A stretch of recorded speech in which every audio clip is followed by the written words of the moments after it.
Soit notre invité est au téléphone, le sénateur socialiste de la Dordogne, Serge Mérillou, pour évoquer la grippe aviaire, car il y a quelques jours, vous avez pris la parole au Sénat pour dénoncer cette gestion jugée inquiétante, selon vous, de la crise qui frappe cette filière. Vous avez interpellé la ministre actuelle de l'Agriculture, Annie Genevard. Les épizooties, et notamment la grippe aviaire, qu'on appelle l'influenza aviaire, c'est un peu l'angle mort des politiques agricoles et de la politique alimentaire. On en parle relativement peu. On considère que c'est quand ça arrive qu'on n'y peut rien. Or, aujourd'hui, sur la grippe aviaire, on a la possibilité de vacciner les jeunes canetons, les jeunes oiseaux, pour éviter justement cette maladie qui se propage très très vite et qui a fait un dégât considérable il y a 3 ans.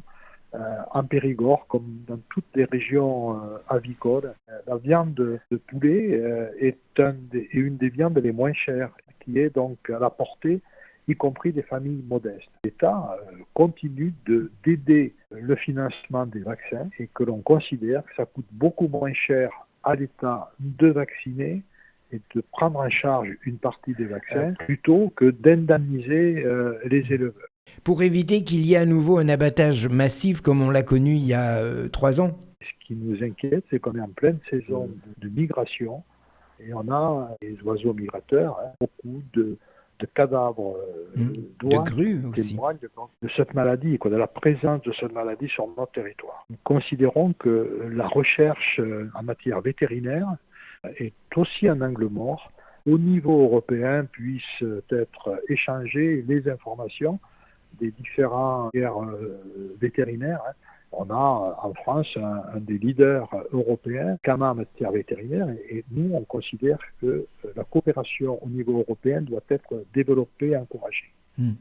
Il y a aussi en ce moment la dermatose nodulaire contagieuse qui là touche non pas les volailles mais les bovins et on abat aussi tout un troupeau quand un élément ou plusieurs sont touchés. Donc là aussi, y a-t-il un vaccin? L'État intervient-il? Oui, il y a un vaccin. L'État intervient. Le vaccin, il met 3 semaines avant qu'il soit efficace. Le vaccin existe, il est efficace. Il est essentiellement centré sur les régions qui sont touchées par la dermatose, mais je réclame aussi la création de cette fameuse 5e école vétérinaire que l'on nous promet et qui ne vient pas, qui était prévue à Limoges avec le concours du Conseil régional de la Nouvelle-Aquitaine. Et cette école, elle est absolument nécessaire parce que le monde de l'élevage alimentaire souffre de l'absence de vétérinaires, du manque de vétérinaires. Faut-il abattre la totalité du troupeau? C'est la question. Simplement, moi, je ne suis pas vétérinaire et donc je me garderai bien de me prononcer là-dessus. Et que c'est un vrai drame psychologique pour des éleveurs parce qu'en matière de bovins, c'est totalement différent qu'en matière de volailles. En matière de bovins, il y a derrière une génétique qui a été travaillée dans les élevages depuis 1, 2, voire 3 générations. Et quand on fait un abattage complet, toute cette génétique est perdue, extrêmement dommageable. On a aussi les races locales que l'on essaie de préserver. On peut avoir une race locale qui soit mise en difficulté parce qu'il ne resterait plus suffisamment de sujets. Toutes les maladies sur les ovins, il y a sur les bovins également la tuberculose qui fait aussi beaucoup de dégâts et pour lesquels on abat aussi la totalité du troupeau. Que vous a répondu après cette intervention au Sénat, Serge Mérillou, la ministre de l'Agriculture? Et on attendait des réponses précises. Elle nous dit sur la vaccination, c'est un accord avec les professionnels et on devait descendre. Moi, je dis et je répète que la prévention coûte moins cher que l'indemnisation des dégâts.